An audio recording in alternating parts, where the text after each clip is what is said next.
माँ ने ऐसा चक्रव्यूह तैयार किया कि श्री दशरथ जी फंस गए। कैकेयी माँ ने दशरथ जी से कहा, हमें 2 वरदान दो। आपने कहा था मांग लो, क्या मांगना है?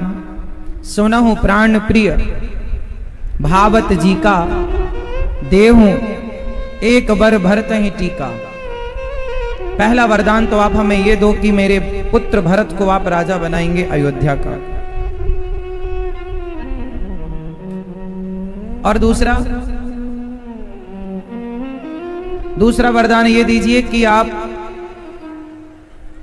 मांगा हूं दूसरा बर कर जोरी। देखो कैकेयी मां कितनी चतुर हैं। पहला वरदान मांगा तो हाथ जोड़ के नहीं मांगा, हाथ जोड़ के मांगने नहीं मांगा। दूसरा वरदान कैकेयी को पता था कि पहला मिल जाएगा आराम से, और कर मिल जाएगा। पर दूसरे वरदान में ना कैकेयी मां को जरा संदेह था, तो हाथ जोड़ के, जब आदमी काम निकालना चाहता है ना अपना, तो हाथ जोड़ के, समझ है। ये छोटी सी बात हमें ये प्रेरणा दे रही है कि जब भी अपना काम निकालना हो तो हाथ जोड़ के ही निकाल लो। झगड़ा करने से बात नहीं बनेगी। मांगहु दूसर बर कर जोरी, पूर्वहु नाच मनोरथ मोरी। मेरा मनोरथ है कि आप मुझे दूसरा वरदान दीजिए, तापस वेश विशेष उदासी, 14 वर्ष राम वनवासी। 14 वर्ष के लिए राम को वनवास दे दीजिए। जैसे ही दशरथ जी महाराज ने यह सुना कि कैकेयी राम को 14 वर्ष के लिए वनवास भेजना चाहती हैं, दशरथ जी पछाड़ खा करके धड़ाम से जमीन पर गिर पड़े। दे कैकेयी, तुम मुझसे मेरे प्राण मांग लो, पर मुझसे मेरे राम को ना दूर करो। कैकेयी, ये तुमने क्या कहा? कह दो कि तुम मजाक कर रही हो। ये क्या कह रही हो तुम? दशरथ जी हाथ जोड़ने लगे, देवी तुम मुझे मेरे प्राण मांग लो, मैं अभी देता हूं। भारत को राजा बनाना है, मैं अभी राजा बनाने की घोषणा करता हूं, पर मेरे राम को मेरे से दूर ना करो, मैं मर जाऊंगा। कैकेयी बोली, अच्छा मरने की धमकी देने लगे? अभी तो कह रहे थे कि प्राण जाए पर वचन न जाए, रघुकुल रीति सदा चली आई, प्राण जाए पर वचन न जाए। और अब देखो दधीचि ऋषि ने, शिवी ने, सबने सत्य का साथ दिया है, और आज आप पुत्र मोह में इतने उलझ गए कि आज आप अपने वचन को भूल गए। कैकेयी मां ऐसे वचन कह रही हैं कि वो सारे वचन दशरथ जी को ऐसे लग रहे हैं जैसे उनकी छाती पर कोई घन पटक रहा हो। दशरथ जी रोने लगे। कैकेयी, दया करो, तुमने क्या कहा? ये तुम ही तो चाहती थी कि राम राजा बन जाए, इसलिए मैंने राम को राजा बनाने की घोषणा की। तुम ही तो कहा करती थी कि राम को राजा बनाओ, राम को राजा बनाओ। क्या हो गया है तुम्हें? को न कुसंगति पाए न साही, कुसंग पाकर कौन नहीं बिगड़ा, किसकी बुद्धि भ्रष्ट नहीं हुई। कैकेयी जैसी माएं भ्रष्ट हो गईं मंथरा जैसे कुसंग को पाकर। इसलिए आप अपने पूरी जिंदगी में कुसंग से बचिएगा, कुसंग से परहेज कीजिएगा। कितना भी ज्ञानी ध्यानी योगी जति सती तपी तपस्वी हो, पर फिर भी कुसंग पाकर बिगड़ जाएगा। इसका सबसे बड़ा उदाहरण माता कैकेयी है। राम से सबसे ज्यादा प्रेम करने वाली मां कैकेयी है, और राम का विरोध करने वाली मां भी कैकेयी है। राम से प्रेम करने वाली मां भी कैकेयी है, और राम से घृणा करने वाली मां भी कैकेयी है। अभी इस समय तो घृणा ही है। दशरथ जी महाराज कह रहे हैं मैं मर जाऊंगा। कैकेयी बोली, मुझे कोई फर्क नहीं पड़ता। कैसी निर्दयी स्त्री है। अच्छा, कैकेयी ने चतुराई से वनवास किसको मांगा? कैकेयी ने वनवास किसका मांगा? किसका? राम का नहीं। कैकेयी ने वनवास केवल राम का नहीं मांगा, श्री लक्ष्मण जी का भी मांग लिया, श्री माता सीता का भी मांग लिया। शब्दों का खेल कर दिया। बस समझ की बातें हैं। कोई राम को ही समझता है कि कैकेयी मां ने केवल राम को वनवास भेजा, और कोई शब्दों का अर्थ लगाते हैं कि तीनों को भेजा। वो क्या अर्थ है जो ये सिद्ध कर देगा कि तीनों को भेजा? अब देखिए तापस वेश, तापस मतलब राम जी तपस्वी, तापस वेश। फिर क्या बोला? विशेष, विशेष में शेष है, और शेष मतलब श्री लक्ष्मण जी। तापस वेश विशेष, शेष मतलब लक्ष्मण जी। तापस वेश विशेष। उदासी, दासी कौन है?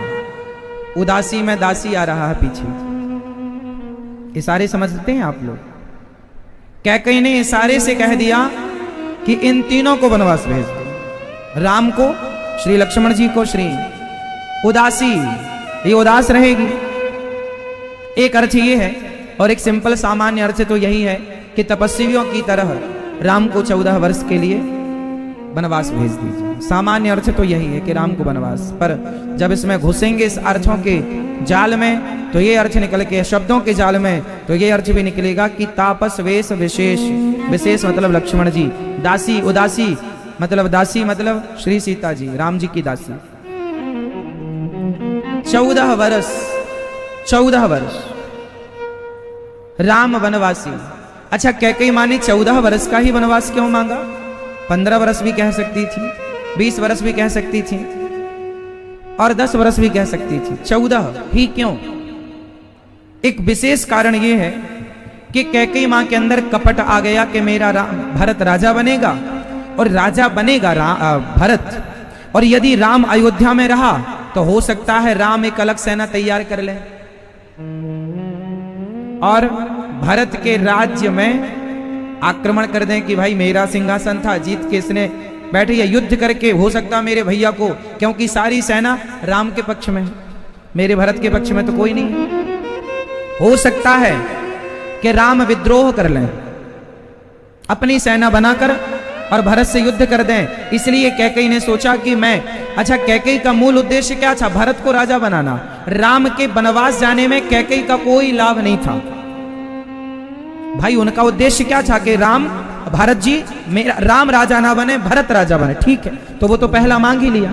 फिर 14 वर्ष राम जी को वनवास भेजने में माता कैकेयी का फायदा क्या था? तो फायदा क्या था वो आप समझिए। इसे कहते हैं कूटनीति। क्या है ये? राजनीति में सब कुछ होता है, और अब कैकेयी मां राजनीति खेलने लग गई हैं, और ये राजनीति के हिसाब से बात कर रही है माता कैकेयी। और राजनीति में क्या है कि जो विरोधी है, राम विरोधी है, यदि राम अयोध्या में रहे तो हो सकता है कि वो मेरे भरत का विरोध कर दें। इसलिए एक काम करो कि दूसरे वरदान में ऐसा कुछ मांग लो कि भरत का कोई विरोध करने वाला ही ना रहे, और विरोधी है राम जी। ऐसा कैकेयी की मानसिकता है, तो राम को ही वनवास भेज दिया जाए। भैया आज मैं आप लोगों से पहली प्रार्थना कर लूं, जिनको बीच में उठना हो वो अभी उठ जाएं, और जिनको आना है वो अभी आ जाएं। अब ना आना ना जाना, यदि उठ के जाना है किसी को तो अभी चले जाओ। बीच में, कथा के बीच में उठ के अपराध ना कीजिएगा, कथा में डिस्टर्ब ना कीजिएगा। आपको उठ के जाना है या कोई आने वाला है तो वहीं बैठ जाएं, है ना। उठना बैठना बहुत बड़ा अपराध होता है, बीच में कथा बहुत डिस्टर्ब हो जाती है, फ्लो टूट जाता है, कथा श्रवण कराने का जो भाव प्रकट होता है ना वो भंग हो जाता है। इसलिए मेरी हाथ जोड़ के विनती है, जाना हो जिससे तो बीच में जब कोई भजन हो तो भजन के दौरान उठकर आप जा सकते हैं, बीच में नहीं। भगवान राम माता कैकेयी के रास्ते के सबसे बड़े कांटा बन गए। ऐसे कांटा जिस कांटे को माता कैकेयी पूर्ण रूप से निकालना चाहती थी। इसलिए कैकेयी मां ने सोचा कि मेरा भैया, मेरा बेटा भरत नया नया राजा बनेगा, तो नया राजा बनने में उसे कुछ तो समय देना पड़ेगा ना, राज्य को समझने में सीमा कितनी बड़ी है, प्रजा का दिल जीतने के लिए थोड़ा वक्त तो चाहिए। तो कैकेयी मां ने भरत को राजा बनाने के लिए और प्रजा का दिल जीतने के लिए उन्हें लगा कि 14 साल ठीक है, पर्याप्त है। 14 साल में मेरा भरत राज सिंहासन पर बैठकर पूरे राज्य का मुआयना करके लोगों के मन में क्या है राजा के प्रति सब चीजें जान लेगा और समझ लेगा, और कोई विघ्न बाधा। हाँ अच्छा, फिर कैकेयी के दिमाग में, मैया के दिमाग में सवाल खड़ा हुआ कि यदि 14 साल बाद राम वापस आ गए तो क्या करेंगे, फिर तो राज्य देना पड़ेगा। तो कैकेयी माँ ने प्लान बना रखा था कि 14 साल बहुत होता है, 14 साल में जब राम जी वनवास रहेंगे तो उन्हें जंगल में ही रहने की आदत हो जाएगी। जैसे गांव के लोगों को गांव में रहने की आदत हो गई, वो गांव छोड़ के शहर नहीं जाना चाहते। शहर के लोगों को शहर में रहने की आदत हो गई, वो शहर छोड़ के गांव नहीं जाना चाहते। तो जो जहां रहने लगता है उसे वहां की आदत हो जाती है। तो 14 वर्ष में राम जी को वनवास में रहने की आदत हो जाएगी, और फिर वो आएंगे तो मैं कह दूंगी कि तुम तो अब वनवास में रहते हो, वनवास में रहो। तो जो 14 साल के लिए राम को वनवास भेज सकती थी, भारत मेरा बेटा राजा बनेगा तो बाद में प्लानिंग कर लूंगी कि इनके साथ आगे क्या करना है। तो ऐसी माता कैकेयी की पूरी प्लानिंग थी, इसलिए कैकेयी मां ने 14 वर्ष का वनवास दिया। 14 वर्ष के लिए 14 वर्ष राम वनवासी, ठीक है। माता कैकेयी ने वरदान मांग लिया। दशरथ जी मूर्छित होकर गिर पड़े, बहुत हाथ विनती जोड़ी गिड़गिड़ाए। श्री दशरथ जी हाथ पांव, तेरे पांव छूकर, तेरे पांव पड़कर कहता हूं कैकेयी मेरे राम को वनवास ना भेजो। बहुत गिड़गिड़ाए, पर कहां सुनने वाली थी माता कैकेयी, कहां ध्यान था माता कैकेयी का। माता कैकेयी को तो मंथरा जैसी गुरु मिल चुकी थी, और जिसके गुरु मंथरा हो फिर उन्हें दशरथ जी की बात समझ में कहां आती है। विनाश काले विपरीत बुद्धि, जिन इस छोटी सी बात से आपके लिए मैसेज है, संदेश है कि जिसके विनाश का समय नजदीक होता है वो अपने से बड़ों की बातें नहीं मानते। ना तो कैकेयी मां ने दशरथ जी की बात मानी, ना किसी से सलाह ली, और मन मानी, जो मन में आया मंथरा के कहने से कर दिया। सवेरा हुआ, आज पहली बार ऐसा हुआ अयोध्या में कि सूर्य उदय हो गया और अभी दशरथ जी सिंहासन पर आकर नहीं बैठे। ये पहली बार हुआ। इसका मतलब ये हुआ कि पहली बार ऐसा हुआ कि दशरथ जी आज लेट जागे। मतलब दशरथ जी एक ऐसे राजा थे कि सूर्य उदय के पहले वो सभा करके और पहली किरण आते ही और उनकी सभा चालू हो जाती थी। अयोध्या का राज सिंहासन समाज की सेवा के लिए दरबार खुल जाता था। इस बात से आपको यह शिक्षा मिली कि दशरथ जी कभी वो 6 बजे नहीं जागे। दशरथ जी कभी अपनी जिंदगी में बुढ़ापा आ गया श्री दशरथ जी का, वो कभी 6 बजे नहीं जागे, 6 बजे सुबह नहीं जागे। वो हमेशा 4 बजे, अधिक से अधिक 4:30 और 5 बजे जाग जाते थे। आज पहली बार श्री सुमंत्र जी ने कहा कि मेरे इतिहास में ये पहली बार अयोध्या में हो रहा है कि सुबह के 6 बज गए, सूर्य उदय होने की बेला आ गई, प्रकाश हो गया और अभी श्री दशरथ जी अपने कक्ष से नहीं निकले। सोचिए कैसे राजा थे श्री दशरथ जी। गृहस्थ में रहना बुरा नहीं है, पर गृहस्थ में रहकर अपने नियमों को छोड़ देना बुरा है, अपने संस्कारों को छोड़ देना बुरा है।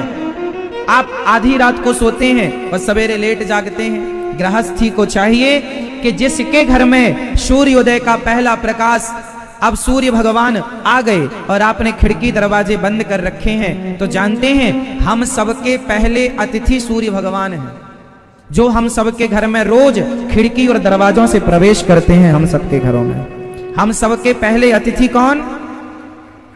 सूर्य भगवान, जो खिड़की और दरवाजों से हमारे घर में, इसलिए सवेरा होते ही सबसे पहले अपने घर के खिड़की दरवाजे खोलने चाहिए और सूर्य भगवान के आते ही एक लोटा नहा धो के तैयार रहो।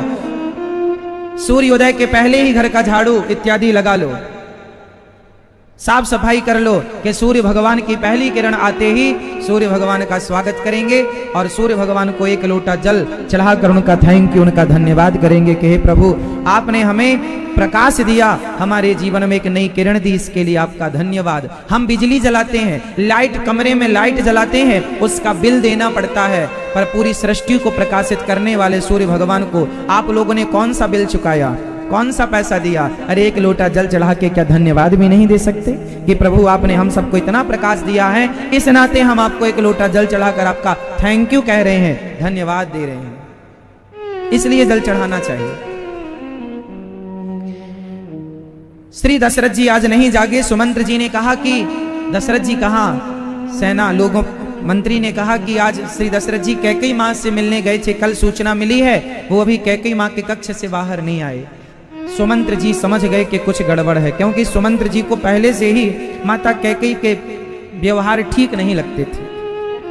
अब श्री सुमंत्र जी महाराज चले उस द्वार की ओर जिस द्वार पर दशरथ जी विराजे हैं, और जाकर देखा कमरे में अंधकार था, कैकेयी मां के गहने बिखरे पड़े थे, उनका श्रृंगार अधूरा था, बाल बिखरे थे, डरावना सा उनका स्वरूप लग रहा था। खड़ी मुस्कुरा रही कैकेयी और सुमंत्र जी आए। महाराज जमीन में लेटे दशरथ जी राम राम राम कह रहे। सुमंत्र जी बोले महाराज क्या हुआ, आप की ये हालत किसने की? दशरथ जी को कुछ होश आया, पूरी रात बेचारे बेहोश रहे, पूरी रात राम राम जपते रहे, मेरे राम को वनवास ना भेजो कैकेयी, मैं मर जाऊंगा, मैं मर जाऊंगा, राम के बिना रह ना पाऊंगा। पर कैकेयी मां ने एक ना सुनी। ये छोटी सी बात एक कितना सुंदर मैसेज देती है। रिश्तों को समय रहते समझ लेना चाहिए, कहीं आपके समझने में देर ना हो जाए, और जब तक देर होगी और जब समझ में आएगा तब तक रिश्ते हाथ से जा चुके होंगे। कैकेयी मां को जब समझ में आया, कैकेयी मां को जब समझ में आया तब तक दशरथ जी की मृत्यु हो चुकी थी।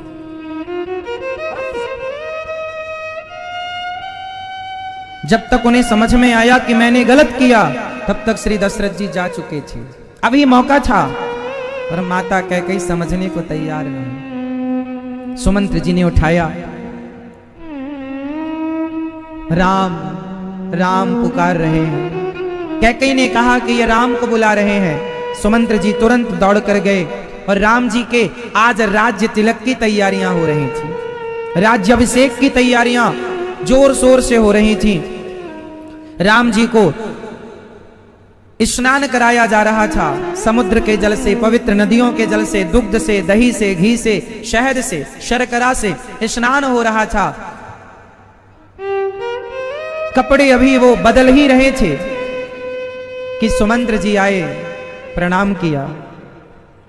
राम जी ने कहा महाराज आप यहां? पिता तुल्य मानते थे श्री सुमंत्र जी को श्री राम जी, आप यहां क्या हुआ? आपको पिताजी बुला रहे हैं। ठीक है। राम जी जैसे खड़े थे वैसे ही श्री दशरथ जी से, पिताश्री से मिलने के लिए राम जी चल पड़े, और जब राम जी श्री दशरथ जी से मिलने के लिए आगे बढ़े तो बिना चिंता के राम जी सुमंत्र जी के साथ गए। जैसे ही दशरथ जी के पास पहुंचे, महाराज तो विदीर्ण थे, जमीन पर पड़े थे। राम जी ने कहा पिताजी, महाराज ये क्या हो गया आपको? राम को देखते ही दशरथ जी रोने लगे, राम जी को गले से लगाया, मेरे राम मुझे छोड़ कर ना जाओ, मेरे राम मुझे छोड़ कर ना जाओ। राम जी बोले पिताजी क्या हुआ? मैं आपको छोड़कर कहां जा रहा हूं? कहीं तो नहीं जा रहा हूं। तभी कैकेयी मुस्कुरा कर बोली, राम अब तुम्हें जाना पड़ेगा। मां ये क्या कह रहे हैं पिताजी? कैकेयी बोली, सुनो राम, तुम्हारे पिता कुछ ना कह पाएंगे, मैं तुम्हें ठीक ठीक समझाती हूं। हाँ मां आप कहिए, क्या आज्ञा है मेरे लिए? कैकेयी मां बोलती चली गई, राम कुछ बड़ी बात नहीं है, तुम्हारे पिता देखो अपनी कैसी हालत इन्होंने बना रखी है, ये रघुकुल वंश है, रघुकुल रीति सदा चली आई, प्राण जाए पर बचन न जाई। ये कहने वाले आपके पिताजी देखो जमीन में पड़े हैं। माँ क्या हुआ, ये जमीन पर क्यों लेटे हैं? आप कारण बताइए माँ, विस्तार से कहिए। राम कुछ नहीं, तुम्हारे पिता ने मुझे 2 वरदान देने का कहा था बहुत पहले। हाँ माँ, तो आज मैंने मांग लिया। क्या मांगा माँ आपने? बेटा कुछ ज्यादा नहीं मांगा, मैंने बस तुम्हारे पिता से इतना कहा कि मेरे बेटे भरत को राजा बना दो और राम को 14 वर्ष के लिए वनवास भेज दो। जब ये बात श्री राम जी सुने तो हृदय में प्रसन्नता छा गई, मुस्कान होठों पर आ गई राम जी के। और राम जी ने श्री दशरथ जी से कहा, पिताजी बस इतनी सी बात के लिए आप परेशान हो गए? मुझे 14 वर्ष के वनवास के लिए आप आज्ञा दीजिए। आपकी आज्ञा शिरोधार्य है और भैया भरत का राज्य अभिषेक जरूर कीजिए। सुनु जननी सोई सुत बड़भागी, जो पितु मातु बचन अनुरागी, धन्य है मेरे राम। कह रहे हैं राम जी कि वही बेटा परम भाग्यशाली है जो अपने माता और पिता के वचनों का पालन करता है, वो परम भाग्यशाली है। और जो माँ बाप के वचनों का पालन नहीं करता उसके जैसा अभागी कोई नहीं।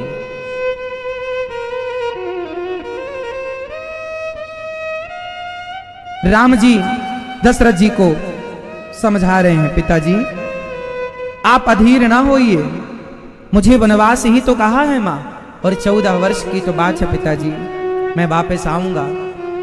ये वंश सत्य से जीता चला आया है। यदि आज आपके वचनों का पालन मैंने नहीं किया पिताजी तो आपका नाम कलंकित हो जाएगा। राम बार बार दशरथ जी कह रहे हैं, कैकेयी मेरे राम को वनवास ना भेजो, मैं मर जाऊंगा, मेरे प्राण नहीं रहेंगे। प्रभु बोले, ना पिताजी ऐसा ना कहिए, मैं 14 वर्ष के लिए ही तो जा रहा हूं। मां ने 14 वर्ष का ही तो वनवास दिया है। राम जी पिताजी से आज्ञा लेकर और अब माता जी से आज्ञा लेने के लिए उसी हाल में चल पड़े। पीछे सेना पति छत्र लगाकर चल रहा था राम जी के। राम जी बोले, अब इसकी कोई जरूरत नहीं, इसे यहीं रहने दो। सीधे मां कौशल्या के पास गए। कंधे पर यज्ञोपवीत था, जनेऊ था, बालों की जटाएं बनी थी, जूड़ा बना था, कमर में सुंदर सा वस्त्र प्रभु ने पहन रखा था, बगल में बाजूबंद था। अभी राजा बनने की तैयारी चल रही थी, आगे का प्रोसेस चालू ही था कि कैकेयी मां के पास से भगवान मां कौशल्या के पास गए और मां ने देखा, राम आज तुझे तो राजा बनना है बेटा, आ तेरी नजर उतार दूं, तुझे किसी की नजर ना लग जाए। राम जी ने कहा, मां राजा बनना नहीं, मैं तो राजा बन गया। तू राजा बन गया? अभी तो समय नहीं हुआ बेटा, तुझे 11-12 बजे राजा बनना है, राज सिंहासन पर बैठना है। अभी तो सुबह के 7 बज रहे हैं, तू अभी कह रहा कि मैं राजा बन गया। हाँ मां, पिता दीन है मोही कानन राजू। मां मेरे पिताजी ने मुझे जंगल का राजा बना दिया है। अयोध्या छोटी सी है ना, तो छोटी सी अयोध्या का राजा भैया भरत को बना दिया पिताजी ने, और जंगल बड़ा है ना, तो मैं बड़ा हूं, तो मुझे बड़े जंगल का बड़े भैया को बड़ा राज्य दिया और छोटे भैया को पिताजी ने छोटी सी अयोध्या का राज्य दे दिया। कौशल्या बोली, अच्छा अपनी मां से मजाक कर रहा है सुबह सुबह, आज तुझे राजा बनना है, बैठ जा यहां, मैं तेरी नजर उतारने के लिए सामग्री लाती हूं। मां का हाथ पकड़ लिया प्रभु ने, मां यहां बैठो, मैं मजाक नहीं कर रहा मां, आज मुझे वनवास जाना है। क्यों? पिताजी ने मुझे 14 साल के लिए वनवास भेजा है। कौशल्या मां खड़ी हो गई, कौन होते हैं तुम्हारे पिताजी तुम्हें वनवास भेजने वाले? क्या बच्चे पर मां का अधिकार नहीं होता? मैं तुम्हारी मां हूं, कैसे भेज सकते हैं वो? मैं तुम्हारी मां हूं, मैं तुम्हें नहीं जाने दूंगी, तुम पर मेरा भी अधिकार है जितना तुम्हारे पिता का अधिकार है। कैसे तुम्हें भेज सकते हैं 14 साल के लिए वनवास? क्या उन्हें इतना नहीं पता कि मेरे राम नंगे पांव चलते हैं तो कांटे कंकड़ चुभ जाते हैं? ऐसे राम वनवास में जंगल में कैसे रहेंगे? सोचा है कभी तुम्हारे पिता ने? कुछ भी बोलते हैं। चलो मैं तुम्हारे पिता से बात करती हूं। राम ने कहा, मां, यदि मां की भी आज्ञा मिल गई हो तो आप मुझे वनवास जाने दोगी ना? कौशल्या ने कहा, तो क्या तुझे मां ने भी आज्ञा दे दी? हां। किस मां ने? कैकेयी मां ने। उन्होंने तो कहा है मुझे 14 वर्ष का वनवास जाने के लिए, और पिताजी भी वहीं पर हैं। तो माताजी की भी सहमति मिल गई, पिताजी की भी आज्ञा मिल गई।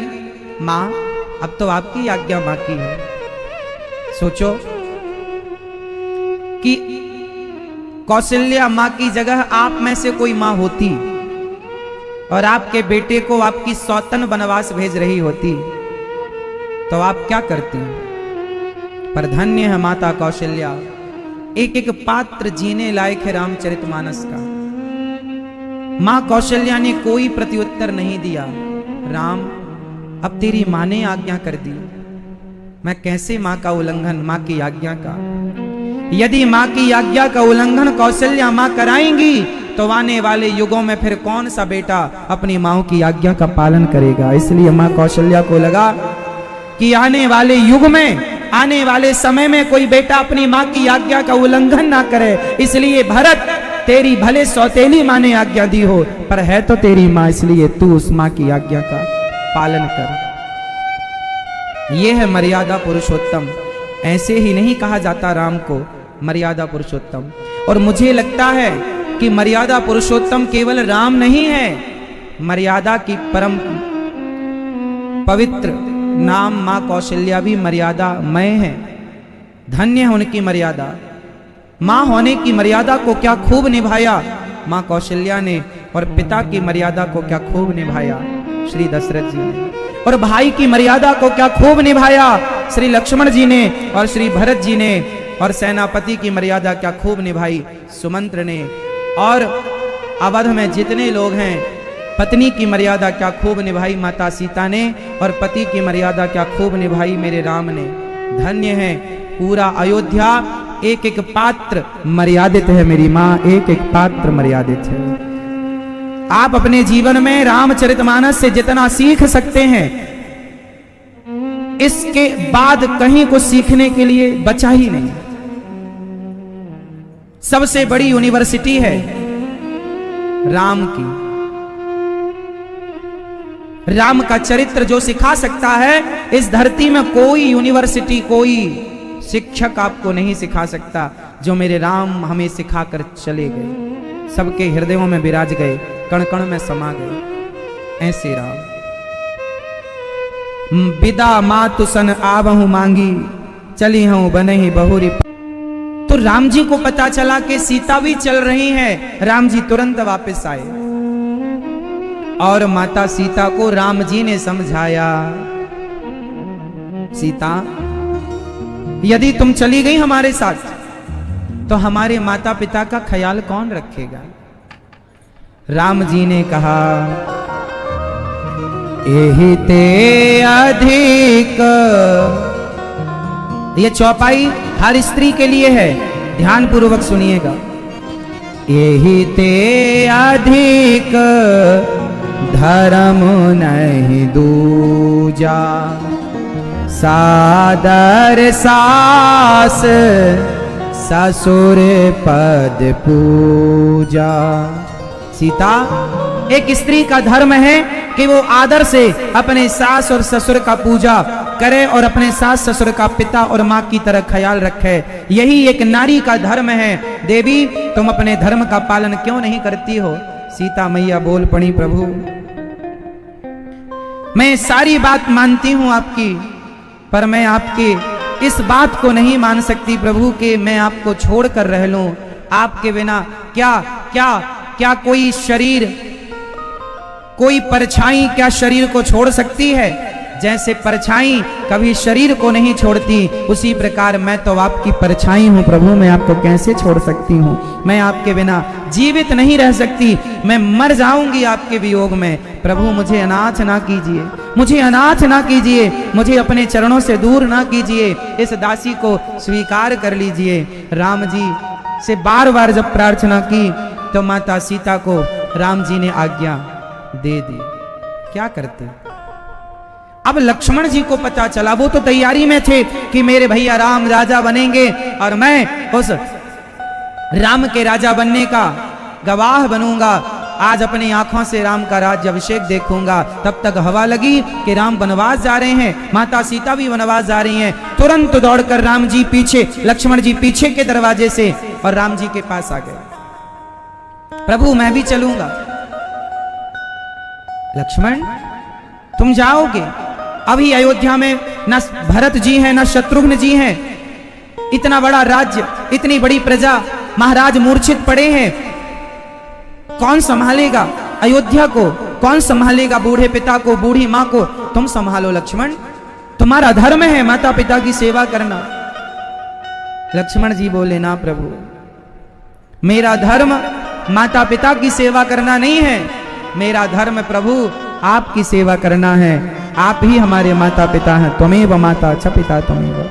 माता रामो मत पिता रामचंद्र, स्वामी रामो मत सखा रामचंद्र। मेरा धर्म आपकी पूजा करना है, आपकी वंदना करना, आपकी सेवा करना। अब यहां एक सवाल खड़ा हुआ आप सबके लिए।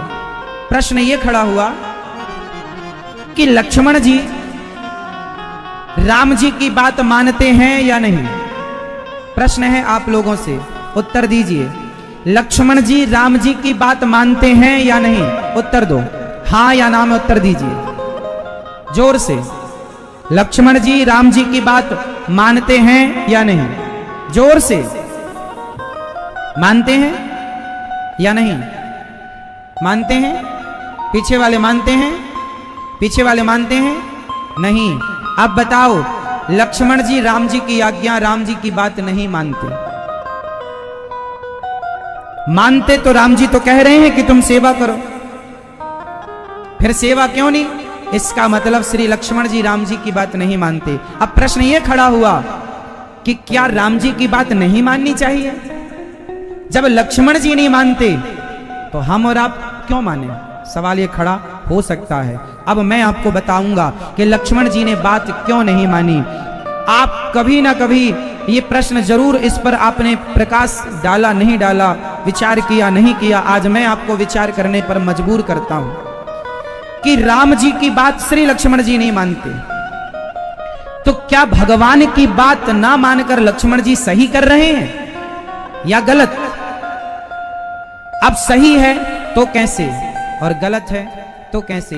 इस बात को समझने के लिए आपको एक गहरी बात समझनी पड़ेगी। आओ मैं आपको समझाता हूं। यही बात भागवत में महारास के समय घटी, जो वनवास के समय अभी घट रही है। जब भगवान श्री कृष्ण ने बांसुरी बजाई तो गोपियों को बुलाया। रास के समय यमुना के तट पर बांसुरी बजाई, गोपियां को बुलाया। गोपियां काम में लगी थी। दुहंत्यो भी अयो काश्चित दोहम हित्वा समुत्सुकाः। एक सखी गाय दोह रही थी, एक बच्चे को दूध पिला रही थी, एक आंखों में काजल लगा रही थी, लिम्पंत्या एक आंगन को लीप रही थी। जब बांसुरी बजाई भगवान ने तो गोपियां सारा काम छोड़ छोड़ के भगवान के पास आ गईं। पत्नियों ने पति को छोड़ दिया, बच्चे दूध पीते बच्चों को छोड़ दिया। सवाल ये खड़ा हुआ कि क्या पति को छोड़ देना क्या नारी का धर्म है? पर गोपियों ने तो छोड़ दिया। बच्चे को छोड़ देना, दूध पीते बच्चे को, क्या ये नारी का धर्म है? पर गोपियों ने छोड़ दिया। अब सवाल ये खड़ा हुआ कि शास्त्र तो ये कहते हैं पति की सेवा करो, मां बाप की सेवा करो, पर लक्ष्मण जी ने मां बाप की सेवा क्यों नहीं की? लक्ष्मण जी ने मां बाप की सेवा नहीं की, बिल्कुल। प्रश्न ये खड़ा हुआ कि क्यों लक्ष्मण जी और गोपियां एक सी हैं? गोपियां वहां सब छोड़ देती हैं भगवान कृष्ण के लिए, और यहां श्री लक्ष्मण जी सब छोड़ देते हैं। पत्नी छोड़ दी श्री लक्ष्मण जी ने, पत्नी से मिलने नहीं गए। अभी मैं बताऊंगा किससे मिलने गए हैं। अब प्रश्न ये जो खड़ा हुआ, इसका समाधान क्या हो सकता है? आओ मैं इसका समाधान आपको देता हूं। इस बात को समझने के लिए गहराई की बात समझनी पड़ेगी। पहले ये बताओ, धर्म कितने होते हैं? बताओ भैया, बताओ धर्म कितने होते हैं? धर्म कितने? जो व्यक्ति ये समझ लेगा, आपके बहुत सारे प्रश्नों का उत्तर आज मिलने वाला है, जिनका उत्तर शायद आज तक आपको नहीं मिला। प्रश्न है, ये जान लो धर्म कितने हैं। धर्म होते हैं 4। धर्म कितने? कौन कौन से? समझो। पहला धर्म है सामान्य धर्म। सामान्य धर्म का पालन करने वाले कौन है? भगवान राम। भगवान राम ने जिस धर्म का पालन किया वो सामान्य धर्म है। अब सामान्य धर्म में क्या क्या आता है वो सुनो। माता की सेवा करना, पिता की सेवा करना, गुरु की सेवा करना, अतिथि की सेवा करना, और सत्य बोलना, दया करना, दान करना, पुण्य, ये सारा सामान्य धर्म में आ गया। मातृदेवो भव, पितृ देवो भव, अतिथि देवो आचार्य देव, सब आ गया सामान्य धर्म में। इस धर्म का पालन किसने किया? माँ बाप की आज्ञा का पालन किसने किया? श्री राम जी ने। क्यों? क्योंकि राम जी ने जिस धर्म का पालन किया वो सामान्य धर्म है। एक सामान्य से ऊपर होता है और वो होता है विशेष धर्म। कौन सा धर्म? जोर से। विशेष। और विशेष धर्म का पालन किया श्री शेष ने। श्री शेष मतलब श्री लक्ष्मण जी ने। ये विशेष धर्म क्या है? विशेष धर्म कहता है कि माता पिता को छोड़ना पड़े, गुरु को छोड़ना पड़े, परिवार को छोड़ना पड़े, दया धर्म सत्य छोड़ना पड़े तो सब छोड़ दो, पर भगवान को ना छोड़ो। उदाहरण मैं आपसे सवाल करता हूं, उत्तर दीजिए। अभी यहां पर छींद धाम में अभी यहां पर राम प्रकट हो जाएं और राम प्रकट होकर आपसे कहें कि हे श्रोताओ, हे भक्तों, तुम मेरा नाम जपना और तुम मेरा ध्यान करना और तुम मेरी कथा सुनना छोड़ दो, तो बताओ आप लोग छोड़ देंगे? हे प्रभु, आप क्या कहेंगे? मैं कहूंगा हे प्रभु, मैं आपकी हर बात मानूंगा, सिर काटने को कहोगे काट दूंगा, जो कहोगे कर दूंगा, लेकिन प्रभु मैं आपको भूल जाऊं, मैं आपके नाम को और आपकी कथा को, आपके चिंतन को मैं छोड़ दूं, ये मेरे से नहीं होगा। मैं सब छोड़ सकता हूं, आपको नहीं छोड़ सकता। और यही धर्म श्री लक्ष्मण जी का है कि उन्होंने माता पिता, गुरु, भाई, परिवार, पत्नी, पैसा, पद, प्रतिष्ठा कुछ नहीं चाहा। किसको चाहा? राम को। जहां सोएंगे आप, आपके चरणों में सोऊंगा। जहां रहेंगे आप, आपके चरणों में रहूंगा। सोएंगे आप, मैं जाग कर आपकी सेवा करूंगा। आपके लिए मैं खड़ा हूं। मुझे मतलब नहीं है मां की सेवा से मैं नरक जाऊंगा ना, नरक, हाँ मैं नरक जाऊंगा, मैं 1 लाख साल तक नरक रहूंगा। मैंने माँ बाप की सेवा नहीं की ना, मैं नरक रहूंगा। लेकिन प्रभु मैं करोड़ों साल नरक में रह सकता हूं, पर एक पल के लिए मैं राम के बिना नहीं रह सकता। ये धर्म किसका है? श्री लक्ष्मण। और यही धर्म गोपियों का विशेष सामान्य धर्म का पालन भगवान कृष्ण ने किया, भगवान राम ने किया। राम से बड़े धर्म का पालन श्री लक्ष्मण जी ने किया। परवाह नहीं की कि जमाना क्या कहेगा, जमाना जाए चूल्हे में, हमें क्या करेगा। परवाह नहीं की लक्ष्मण जी ने कि हमें लोग क्या कहेंगे। लक्ष्मण जी ने दशरथ जी को भी नहीं छोड़ा। लक्ष्मण जी ने कह दिया है, जब वहां गंगा के तीर से जब सुमंत्र जी राम जी से कहने लगे चलो लौट चलो, 7 दिन के लिए आए थे चलो, तो लक्ष्मण जी ने कहा जाओ कह देना महाराज से, दशरथ जी से कि हम तो उनके कोई बेटा है ही नहीं, उनके तो बेटा केवल भरत है, बना दें उनको राजा, हम तो कोई उनके लगते ही नहीं। ऐसा कहा था। लक्ष्मण ने कहू कछु बचन कठोरा, लिखा है रामचरितमानस। कठोर शब्दों का प्रयोग किया था श्री लक्ष्मण जी ने। किसके लिए? श्री दशरथ जी के लिए, कि हम तो उनके कोई लगते ही नहीं। नारी के कहने पर हमें वनवास भेज दिया, भैया राम को वनवास भेज दिया, सोचा नहीं, विचारा नहीं, गण मंत्रियों से पूछा नहीं, चर्चा नहीं की, भेज दिया। केवल नारी की बात मानते हैं महाराज, अपनी पत्नी की बात मानते हैं। फंसा रखा है उन्होंने महाराज को। ऐसा बोला, कठोर बोला। कठोर में क्या बोला तुलसीदास जी ने नहीं लिखा, केवल लिख दिया कि कठोर वचन कहे। इसका मतलब ये हुआ कि लक्ष्मण जी को परवाह नहीं थी कि जमाना क्या कहेगा। आप लोग समझो, शिक्षा मिल रही है इस बात से कि जमाना क्या कहेगा, परवाह ना करो, आप तो भगवान से सच्चा प्रेम करो, भक्ति करो। कई लोग भक्ति के रास्ते पर चलते हैं ना, तो लोग कहते हैं अरे स्त्रियां जरा माथे पर तिलक लगाएं, जरा कंठी पहन लें और जरा भगवान की माला जपने लगे, तो पड़ोसन कहती है बड़ी मीरा बन रही है। तो कह दिया करो हम तो मीरा बन रही हैं, तू सूपनखा बन जा। परवाह ना किया करो, इन सूपनखाओं को जवाब दे दिया करो कि हम मीरा ही तो बन रही हूं, कौन सा गलत कर रही हूं। भक्ति की राह पर चलोगे तो सुनना पड़ेगा। और लक्ष्मण जी ने परवाह नहीं की जगत की, तो आप भी परवाह मत करो। करोगे परवाह तो भक्ति ना कर पाओगे। भक्ति करने के लिए समाज के कड़वे वचन सुनने पड़ेंगे, सुन लो, प्रत्युत्तर देने का कोई लाभ। परवाह ना करो, जमाना कहे सो कहे, हम तो राम का भजन करेंगे। हम राम को, हम उनको जानते हैं, वो हमें जानते हैं, बस हमें तीसरे की जरूरत नहीं। ये धर्म श्री लक्ष्मण जी का, सामान्य राम जी, विशेष लक्ष्मण जी। और तीसरा धर्म होता है विशेष तर। विशेष तर कौन सा? विशेष तर धर्म का पालन किया श्री भरत जी ने। भरत जी के का धर्म राम और लक्ष्मण से भी बड़ा है श्री भरत जी का धर्म। जिन्होंने राम की आज्ञा भी मानी और राम के लिए 14 साल केवल रोते रहे। विशेष तर धर्म क्या होता है? जहां भगवान के लिए केवल नेत्रों से जल बहाया जाए और इंतजार।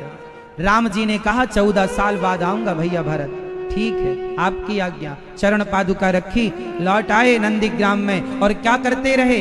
सिर्फ इंतजार। क्या खाए 14 साल तक भरत जी? आप बताओ जरा, भरत जी ने 14 साल तक क्या ग्रहण किया? नहीं पता? तो सुनो, श्री भरत जी ने 14 साल तक केवल प्राणों को बचाए रखा, इसलिए कि राम का दर्शन करना है। खाए क्या? बोले गाय को गेहूं खवाया करते थे।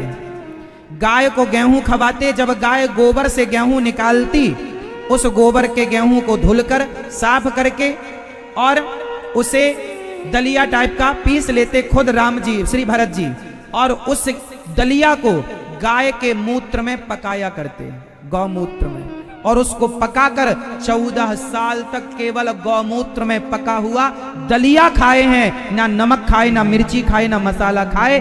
जमीन से नीचे 4 फीट गड्ढा खोद कर भरत जी विश्राम किया करते थे कि जमीन पर राम है तो मैं जमीन से नीचे, राम से नीचे। ये मर्यादा, धन्य है मेरे। क्या भाई थे वो और क्या भाई है आज का। पढ़नी बंद कर दी दोस्तों आपने रामचरितमानस, इसलिए मर्यादाएं भूल गए तुम। इसलिए बड़ों का आदर, भक्तों का सम्मान और भाई की मर्यादा भूल गए तुम, पुत्र की मर्यादा भूल गए तुम। भरत जी का धर्म दोनों से बड़ा और चौथा है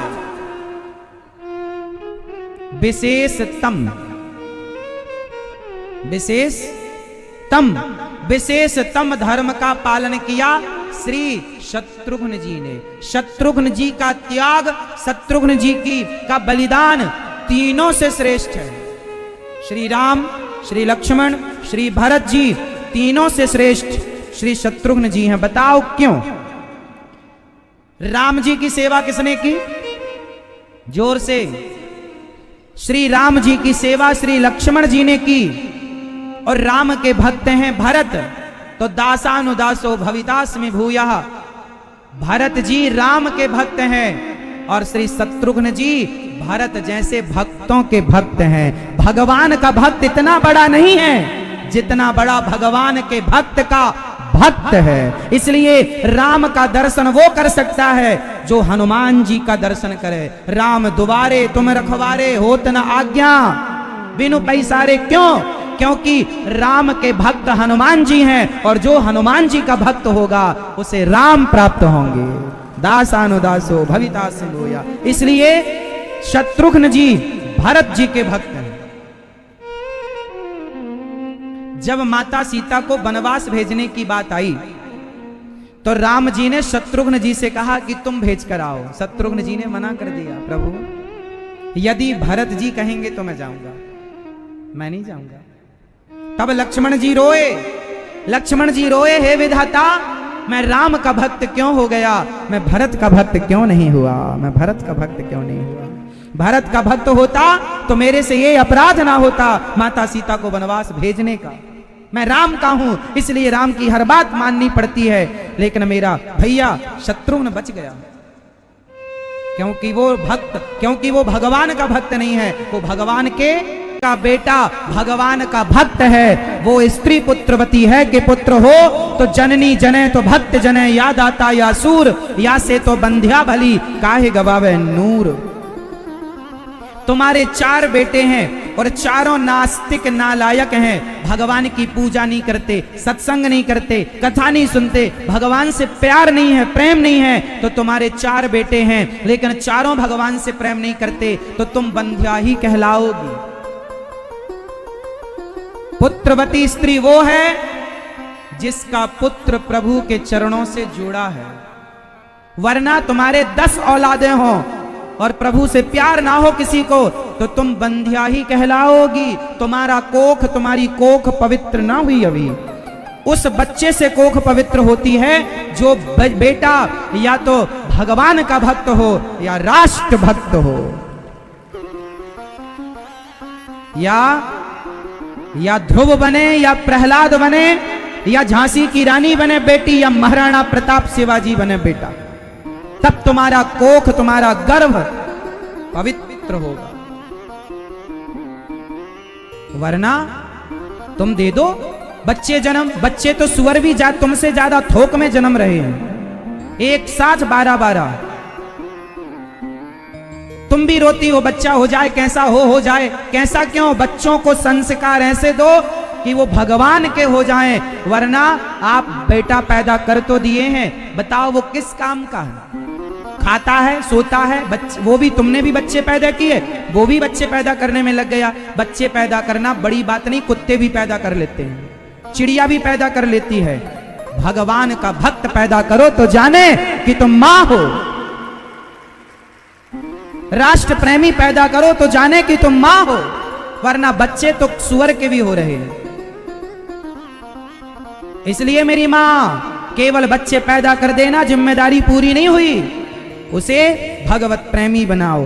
बाली जब मरने लगा, सुनना, बाली जब मरने लगा तो बाली ने मरते समय राम से कहा प्रभु यहां आओ। अंगद को बुलाया, बेटा यहां आ। राम के हाथों में अंगद के हाथ को रख दिया बाली ने, और हाथ रख के बोला, हे प्रभु आज मैं अपने बेटे को आपके श्री चरणों में समर्पित करता हूं। हे नाथ, इसका दामन कभी ना छोड़िएगा, इसका हाथ कभी ना छोड़िएगा। वही पिता है जिसने मरने के पहले अपने बेटे को संस्कार दिया हो, और जिस पिता ने अपने बेटे के मस्तक को प्रभु के चरणों में झुकाना सिखाया हो, वही पिता है। आप अपने बेटे का हाथ भगवान के हाथ में क्यों नहीं देते? तुम्हारी संतान को तुम प्रॉपर्टी, बंगला, गाड़ी, सोना चांदी बंटवारे में देते हो।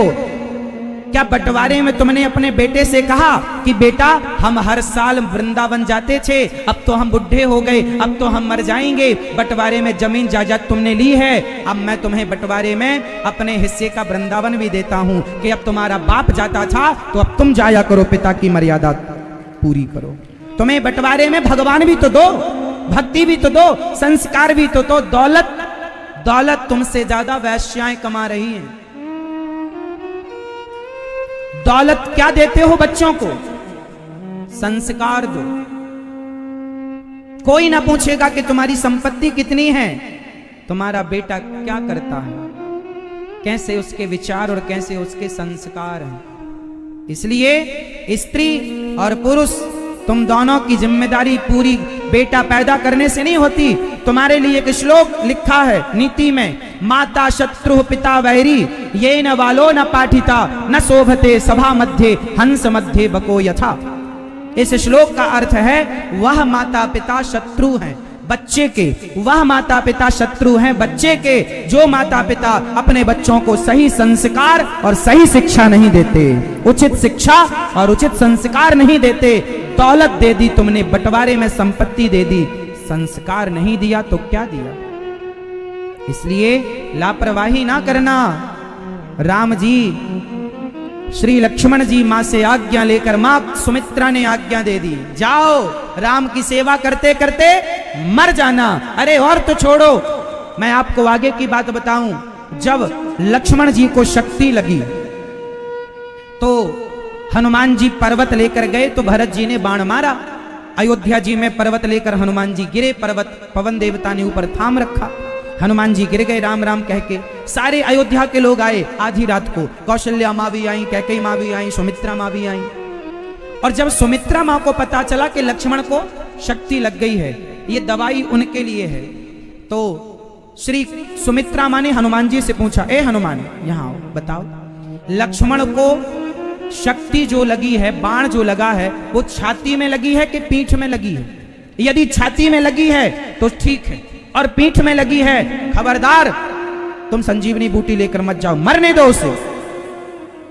और कह देना राम को कि एक मर गया तो क्या हुआ, अभी दूसरा शेर जिंदा है आपकी सेवा के लिए, मैं शत्रुघ्न को भेजती हूं सेवा के लिए। दोनों बेटे समर्पित कर दिए मां ने, एक भगवान की सेवा में लगा दिया और एक भक्त की सेवा में लगा दिया। धन्य है माता सुमित्रा, धन्य है माता सुमित्रा, जिनका एक बेटा भगवान की सेवा में और एक बेटा भगवान के भक्त की सेवा में। मेरे लक्ष्मण को संजीवनी देने की जरूरत नहीं है हनुमान, बताओ बाण कहां लगा। हनुमान जी बोले, मां तुम्हारा बेटा बहादुर है मां, उनकी छाती पे बाण लगा, पीठ पर नहीं, वो भागे नहीं। माता को डर लग रहा था कि कहीं वो युद्ध से भाग तो नहीं गया ना, छाती पे बाण लगा है मां, छाती पर लगा है। तो सुमित्रा मैया बोली, एक काम करो, तुम संजीवनी भी ले जाओ और मेरे शत्रुघ्न को भी ले जाओ। यदि वो नहीं बचा तो राम से कह देना कि रोएंगे नहीं, परेशान नहीं होंगे, वो अकेले नहीं है, अभी शत्रुघ्न जिंदा है। माँ का बेटा मर रहा है, माँ को मरते बेटे की चिंता नहीं है कि मेरा लक्ष्मण मर रहा, मेरा लक्ष्मण मर रहा, ना, धन्य है माँ, उन्हें चिंता अपने मरते हुए बेटे की नहीं थी, उन्हें चिंता अपने राम की थी। ऐसा भक्त और ऐसे प्रेमी अयोध्या में सुमित्रा माँ भी बड़ी भक्त थी भगवान की, कोई सामान्य नहीं है मेरी मां। कौशल्या मां, सुमित्रा मां, कैकेयी मां, कोई सामान्य माएं नहीं है। हनुमान जी प्रणाम करते हैं, धन्य है ये अयोध्या जहां अपने बारे में। अच्छा कौशल्या जी आई, ए हनुमान यहां आओ, ये बताओ लक्ष्मण जी की तबीयत कैसी है। मां सूर्य उदय के पहले नहीं पहुंचा तो प्राण। सुनो, राम से कह देना कि अब वापस अयोध्या 14 साल बाद आने की जरूरत नहीं है। क्यों मां, जैसे लक्ष्मण को सही सलामत लेके गए थे राम, यदि वैसे लेकर आए तो आए, वरना मैं अयोध्या में राम को घुसने नहीं दूंगी। मेरे लक्ष्मण के बिना कैसे आ सकते हैं वो। धन्य है मां, लक्ष्मण की मां राम की चिंता करती हैं और राम की मां लक्ष्मण की चिंता करती हैं। जिस घर में छोटा भाई बड़े भाई की चिंता करे और बड़ा भाई छोटे भाई की, वो घर नहीं स्वर्ग है मेरी मां, वो अयोध्या है जहां देवरानी जिठानी की चिंता करे और जिठानी देवरानी की। अपने अपनों का पेट तो पशु पक्षी भी भर लेते हैं, अपनों की चिंता तो कुत्ता बिल्ली भी कर लेते हैं। सभी में बांट कर खाए उसे इंसान कहते हैं, पराया दर्द अपनाए उसे इंसान कहते हैं। कितना कुछ सिखाती है तुम्हें राम कथा, तुमने कितना सीखा ये तो बताओ। कितना कुछ सिखा रही है। धन्य है मेरे राम, धन्य है राम की मर्यादा, धन्य कौशल्या मां, धन्य है सुमित्रा मां। कैकेयी मां हर समय चुप है क्योंकि अब कहने के लिए कोई शब्द नहीं है, मजबूर है, आग लगा चुकी है मां। घर को फोड़ना मत, घर को तोड़ने वाला बड़ा नहीं होता मेरी मां। कैकेयी मां ने घर को फोड़ा है, तोड़ा है। बताइए, त्रेता की कैकेयी मां, आज कलयुग चल रहा है, कैकेयी मां ने घर फोड़ा, राम को वनवास भेजा। आज तक किसी बाप ने अपनी बेटी का नाम कैकेयी नहीं रखा। तब से जिसने राम का विरोध किया हो, उनका नाम लेना भी लोग ठीक नहीं समझते। इसलिए जोड़ने की बात किया करो, तोड़ने की बात ना किया करो। बताओ तोड़ने वाला बड़ा है या जोड़ने वाला? जोर से। तोड़ने का काम तलवार करती है और जोड़ने का काम सुई करती है। तलवार भले किसी के घर में ना हो, पर सुई सबके घर में होती है। तलवार, एक दर्जी कपड़ा काट रहा था, कपड़े को कैंची से काट कर उसे पांव के नीचे दबाए और सुई से बटन लगाकर उसे टोपी पर लगाए। किसी ने पूछा कि तुम सुई को ऊपर रखते हो और कैंची को नीचे रखते हो, क्यों? दर्जी ने कहा, जो तोड़ती है उसे नीचे रखा जाता है पांव के, और जो जोड़ती है उसे पगड़ी पर सजाया जाता है, ऊपर रखा जाता है। समाज में वो लोग श्रेष्ठ होते हैं जो जोड़ते हैं। घर को जोड़िए, भाई को भाई से जोड़िए, पति को पत्नी से जोड़िए, जेठानी को देवरानी से जोड़िए, बहू को सास से जोड़िए। जोड़ते चलिए, तोड़िए मत। जो तोड़ता है फिर भगवान उन्हें अच्छे से तोड़ते हैं। ईश्वर के घर देर है। God mills grind slow but sure. ईश्वर की चक्की धीरे धीरे चलती है, आटा पीसती है, धीरे ही सही चलती जरूर है। ईश्वर न्याय करते हैं। अब राम जी वनवास जाने लगे, सीता जी, और प्रजा क्या कह रही है कि अभी हमने आपको देखा नहीं, राम मत जाओ। राम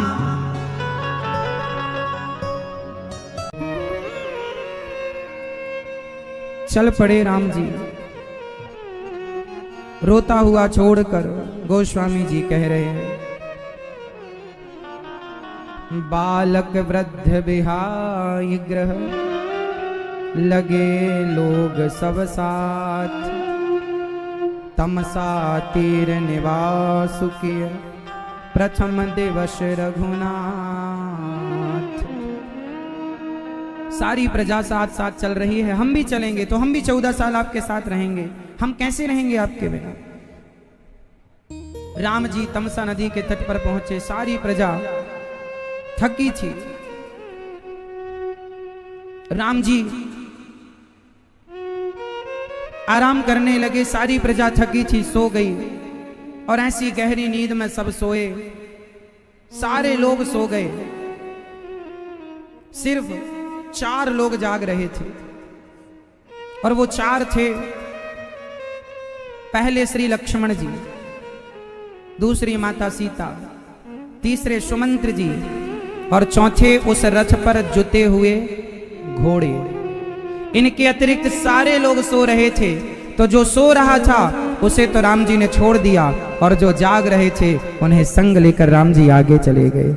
जानते हो छोटी सी बात क्या सिखा रही है? जो सोवत है वो खोवत है, जो जागत है वो पावत है। लक्ष्मण जी ने राम जी से कहा, प्रभु यदि आज मैं सो गया होता तो आप मुझे भी छोड़ देते प्रजा की तरह? राम बोले, हाँ। लक्ष्मण जी ने कहा, तो ठीक है, आज से मैं प्रतिज्ञा करता हूं कि जब तक मैं आपकी सेवा में रहूंगा 14 वर्ष तक मैं सोऊंगा नहीं, क्योंकि मैं सो गया और कहीं मेरे राम मुझे छोड़कर चले गए तो इसलिए मैं सोऊंगा नहीं। धन्य है लक्ष्मण जी जिन्होंने भगवान के लिए नींद त्याग दी, नारी त्याग दी, और तुमसे कहते हैं तंबाकू, गुटखा, सिगरेट, बीड़ी, जुआ, शराब छोड़ दो, तुमसे ये नहीं छोड़ा जा रहा है। और लक्ष्मण जी ने नींद का परित्याग कर दिया भगवान के लिए। ईश्वर के लिए त्याग करना पड़ता है। किसका?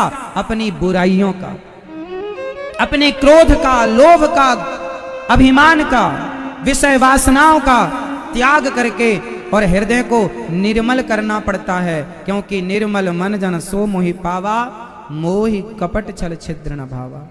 मेरी माँ, भगवान को हृदय की निर्मलता बड़ी भाती है, इसलिए हृदय को निर्मल बनाने की कोशिश कीजिएगा। राम और लक्ष्मण चल पड़े,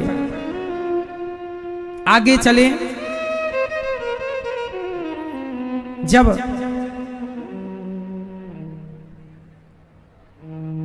सारी प्रजा सो गई, राम जी आगे बढ़े। जब प्रजा सवेरे जागी तो वहां राम नहीं। हाहाकार मच गया। किस तरफ गए होंगे? सुमंत्र जी से भगवान ने कहा था रथ ऐसे चलाना कि पहियों के निशान ना आए, पहियों के निशान आएंगे तो ये पीछे पीछे। राम जी बोले वनवास मेरा हुआ है तो दुख मैं ही उठाऊं, मेरी निर्दोष प्रजा क्यों मेरे संग चल चल करके वो परेशान हो, मैं अपने भक्तों को परेशान भी तो नहीं देख सकता।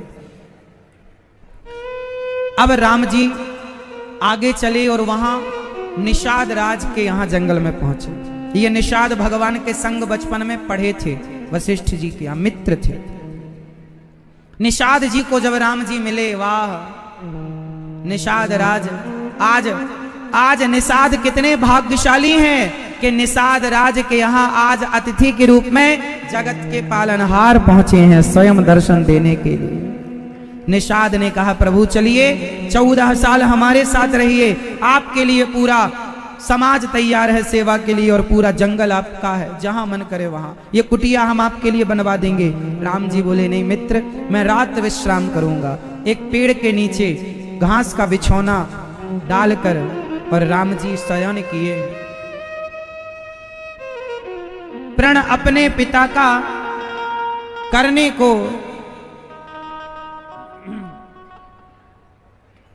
आज प्रभु राम घासों के बिस्तर पर सो रहे हैं। निषाद ने भगवान की भोजन प्रसादी की व्यवस्था, फलों की व्यवस्था कर दी, चरण धोकर उनका चरणामृत लिया, पूजा इत्यादि की और भगवान की सेवा। शाम हुई, रात्रि तो एक पेड़ की छांव में घास का बिछौना बिछाया।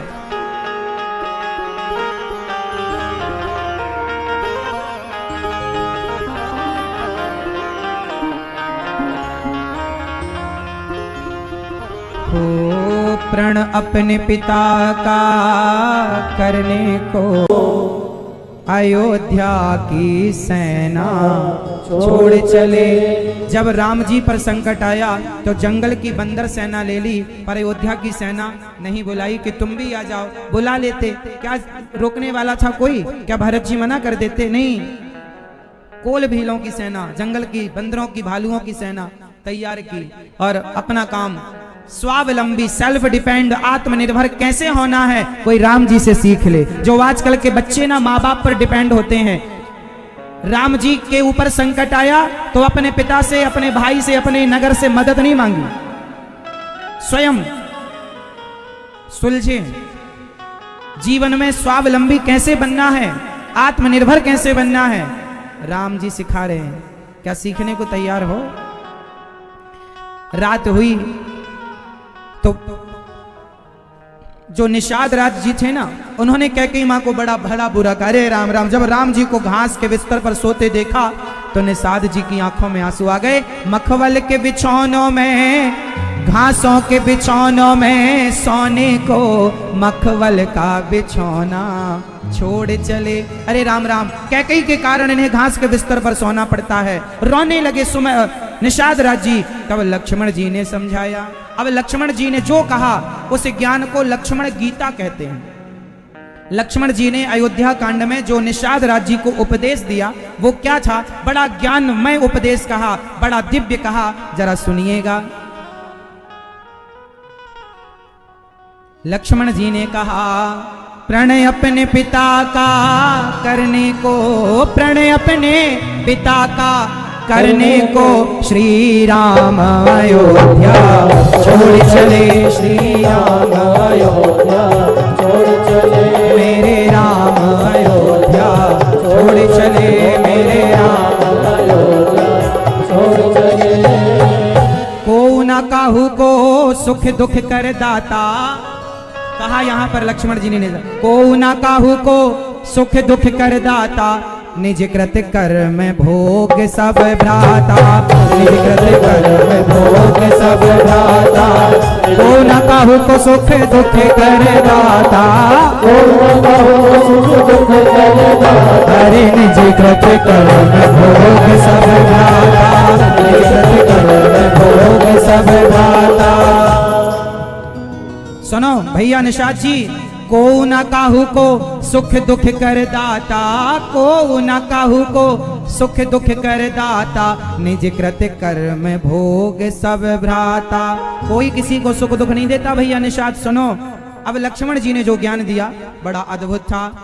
अब ये चौपाई हमारे जीवन में कितनी उपयोगी है शायद आपको पता नहीं।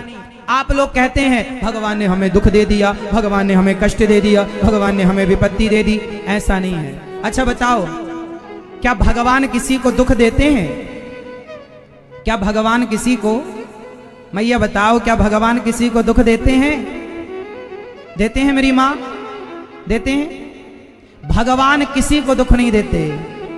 को ना काहू को सुख दुख कर दाता, निज कृत कर्म, जो हम अपने कर्म करते हैं उसी कर्मों का फल हमें मिलता है। अच्छे का अच्छा और बुरे का बुरा। अरे पेड़ बोए बबूल का तो आम कहां से आए, जो बोया है वही तो काटोगे। अब भगवान को तुम काल ही कर्म ही ईश्वर ही मिथ्या दोष लगाएं, व्यर्थ में तुम दोष दो भगवान को।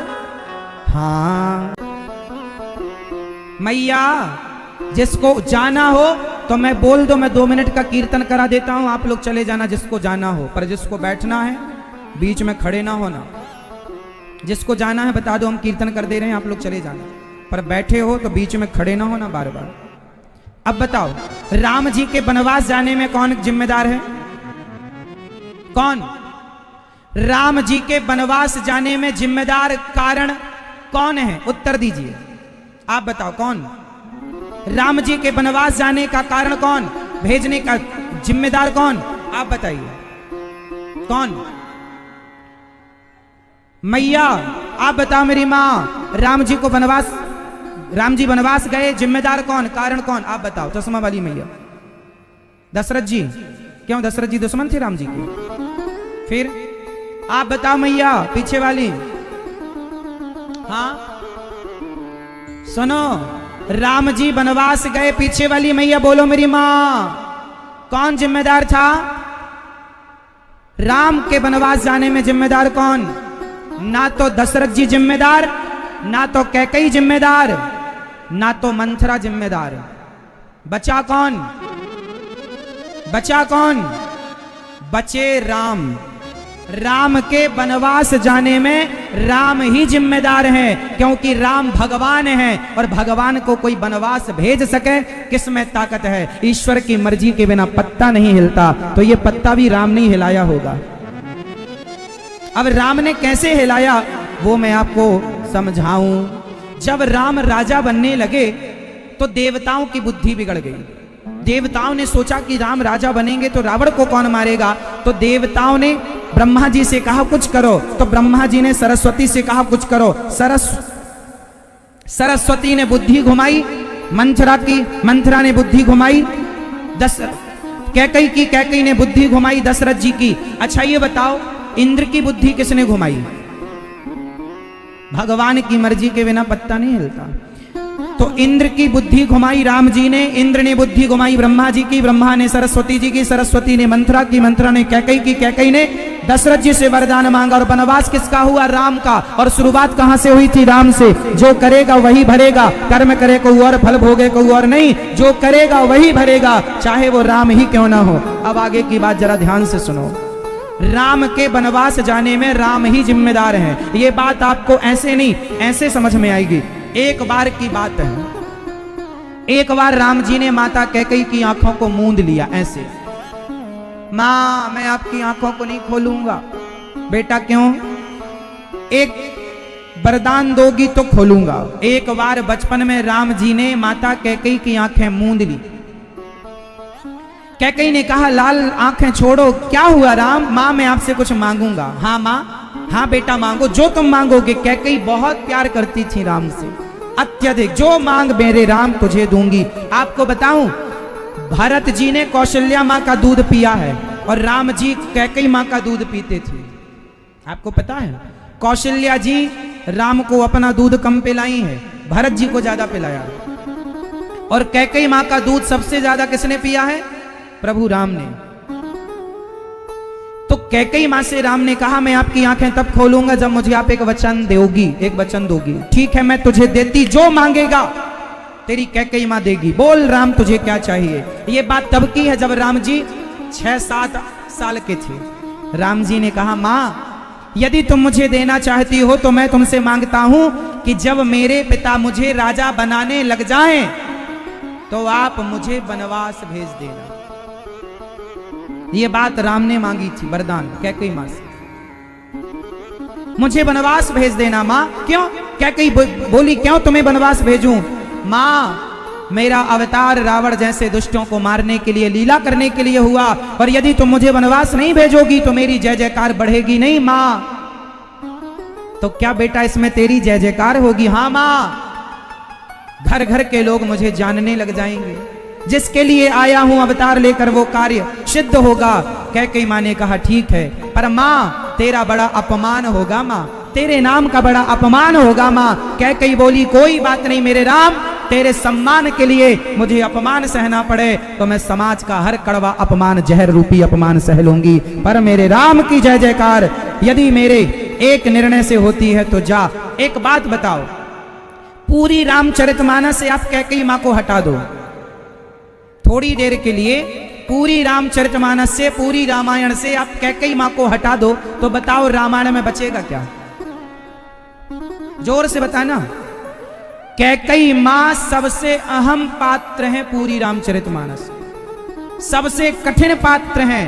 कैकई मां ना होती तो जटायु ना होते, केवट ना होते, शबरी ना होती, हनुमान ना होते, विभीषण ना होते, क्योंकि वनवास जाते ही नहीं तो केवट और शबरी और जटायु की कथा ही ना होती। वनवास गए तो केवट को लोग जाने, तो शबरी को लोग जाने, तो जटायु को लोग जाने, तो विभीषण और बाली को लोग, सुग्रीव को लोग जाने। कैकई ने वनवास ना भेजा होता तो कैकई ना भेजती तो शबरी मां को कौन जानता, विभीषण और सुग्रीव को कौन जानता। यदि इन लोगों की कथा, यदि आज हमारे कहने और सुनने में यदि आंखों में आंसू आते हैं तो उसका पूरा श्रेय माता कैकई को जाता है। इसलिए राम ने सपने में भी माता कैकई को दोषी नहीं कहा, इसलिए कैकई मां को दोषी ना कहो। राम के वनवास जाने में राम स्वयं जिम्मेदार हैं, राम की इच्छा है इसलिए गए, न तुम्हारी इच्छा से गए ना हमारी इच्छा से। जो करता है, इसलिए तुम्हारे जीवन में दुख आवे तो समझ लेना कि ये प्रभु की इच्छा है। अब क्या करो, जैसे रखे राम जी रहना चाहिए, और सीताराम वो महलों में रखें तो महलों में रहो, और झोपड़ी में रखें तो झोपड़ी में रहो, पर हर हाल में गोविंद का स्मरण बनाए रखो, राम का स्मरण बनाए रखो। मेरी मां, एक बगीचा था, उस बगीचे में बहुत सुंदर सुंदर आम लगे थे, आम। एक संत जी वहां से निकले तो संत जी ने बगीचे में लगे आम को देखा कौन? आंखों ने देखा। आंख आम को देख तो सकती थी पर आम को तोड़ नहीं सकती आंखें। तोड़ा किसने?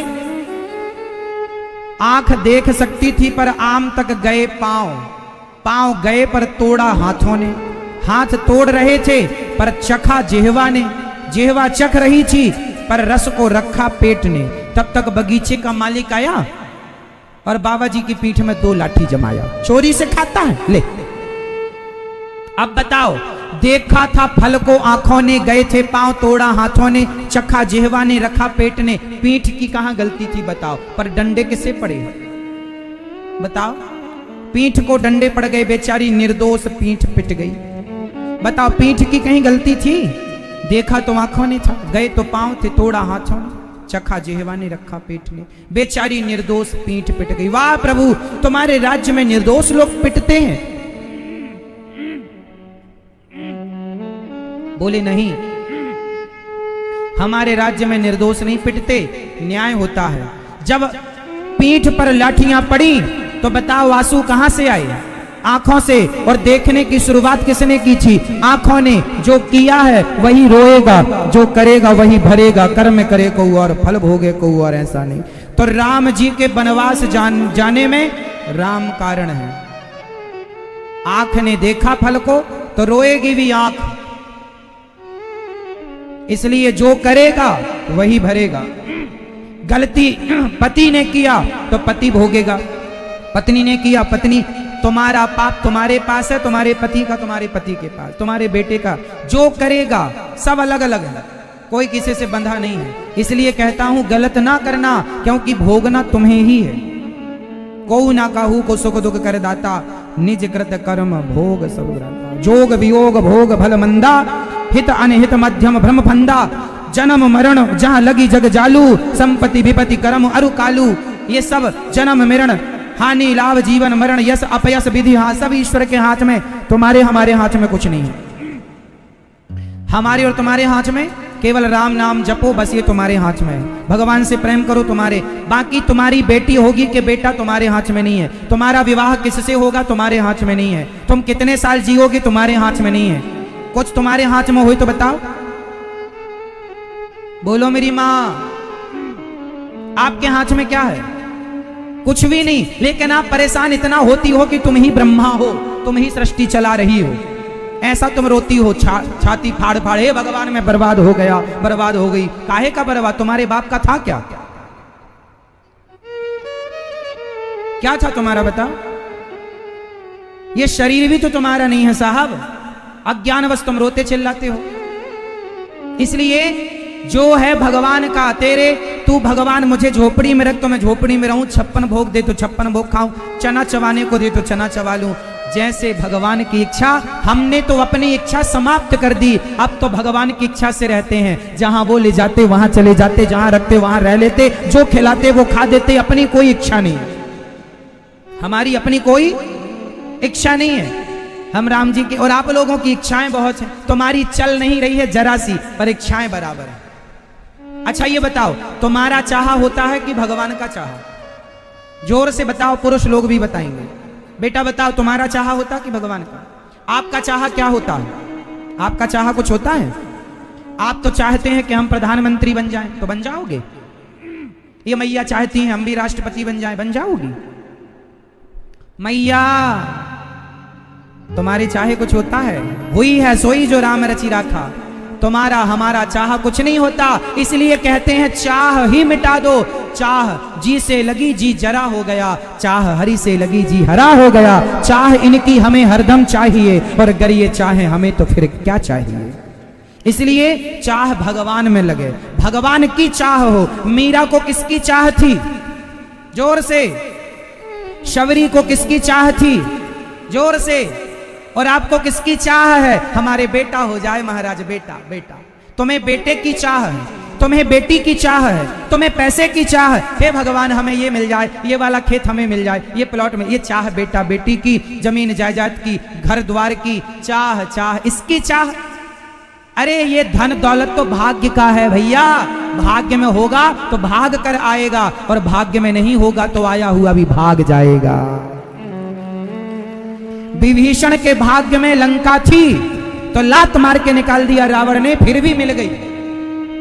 और रावण के भाग्य में लंका नहीं थी तो सिंहासन पर बैठा करा, सत्यानाश हो गया। बोलो हां या ना? बाली के भाग्य में किष्किंधा नहीं थी तो चली गई, और सुग्रीव के भाग्य में थी तो लात मार के निकाला था सुग्रीव को बाली ने, मिल गई। भाग्य में होगा तो जमाना लात भी तुम्हें मार के निकालेगा, पर तुम्हारे भाग्य में है तो तुम्हें मिल कर के रहेगी। इसलिए देने वाले विधाता है, तुम रोते क्यों हो, परेशान? ईश्वर पर विश्वास रखो, कर्म तू कर, मैं बैठा हूं न्याय करने के लिए, मुझ पर विश्वास रख। जब तुझसे ना सुलझे तेरे उलझे हुए धंधे, तो भगवान के इंसाफ पर छोड़ दे ए बंदे, वही तेरी मुश्किल आसान करेगा। जो तू ना कर सका वो भगवान करेगा।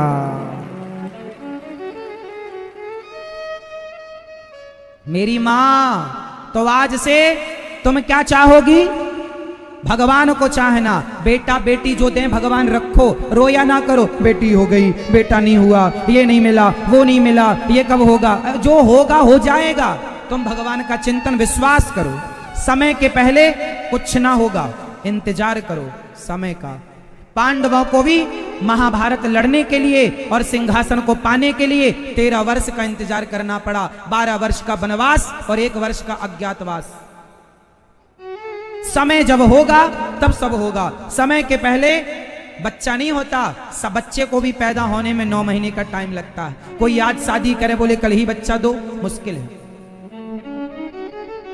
समय लगता है। तुम्हारे भी दिन आज खराब हैं तो दिन सुधरने में समय लगेगा। तुम सोचो, आज विश्वास रखना उस विधाता पर जिसने द्रौपदी की लाज बचाई है, वो तुम्हारी भी लाज जरूर बचाएगा। पर विश्वास रखना उस ईश्वर पर, विश्वास, और विश्वास इतना हो भगवान पर कि वो चाहे तुम्हें जो दें। विश्वास का मतलब ये नहीं है कि जो मैं मांगता हूं प्रभु तुम वो देना। विश्वास का मतलब है मैं कुछ नहीं मांगता, जो तुम दोगे वो मुझे स्वीकार है। विश्वास का मतलब वो नहीं कि जो मैं मांगू तुम वो दो ना। विश्वास का मतलब क्या है? जो आप देंगे वो मुझे। एक मैया थी रायसेन की, वैष्णव देवी जाती थी। अरे महाराज हमारी माता जी बहुत अच्छी हैं, वैष्णव मैया की जय, वैष्णव मैया की जय, उनसे जो मांगो देती हैं। हाँ, पिछली बार हमने अपनी बहू के बेटा मांगा, वैष्णव मैया ने बेटा दिया। अब तो हमारे दूसरे बेटे की बहू भी गर्भवती है, हम माता जी से कहकर आई हैं, माता जी इसको भी बेटा ही होना चाहिए। बड़ी बहू के बेटा हो गया और छोटी बहू को बेटा और हो जाए। हे वैष्णव मैया, लड्डू चढ़ाएंगी, ज्योत जलाएंगी, जय वैष्णव मैया, जय वैष्णव मैया। समय आया तो बहू के बेटी हो गई, तो मैया मुंह लटकाए आई, महाराज हम पहले भगवान को बहुत मानते थे, अब नहीं मानते। क्यों नहीं मानती हो? हाँ, हमने माता जी से मांगा, इतना विश्वास था हमें माता जी पर, इतनी श्रद्धा थी हमारी माता जी पर, बेटा ही तो मांगा था, इतनी रोज पूजा करते हैं, बेटी दे दी। सुनो कान खोल के, भगवान की भक्ति जो स्वार्थ से करता है वो भक्त नहीं हो सकता। ये तो व्यापारी है। ये मैया आई रोती मेरे पास, मैंने कहा मैया तुम भक्त नहीं हो, तुम व्यापारी हो। तुम माता जी से व्यापार कर रही हो कि हमें बेटा ही, तो तुम्हारे बाप के नौकर हैं वो, तुम्हारे बेटा ही हो। अरे जो दिया उसे रखो, हो सकता तुम्हारे बहू के भाग्य में कुछ भी नहीं था, लेकिन ईश्वर ने, भगवत कृपा ने, माता रानी ने तुम्हारी बेटी के भाग्य में, बहू के भाग्य में एक बेटी का सुख दे दिया। हो सकता ये भी सुख ना लिखा रहा हो उसके भाग्य में। पॉजिटिव क्यों नहीं सोचती हो?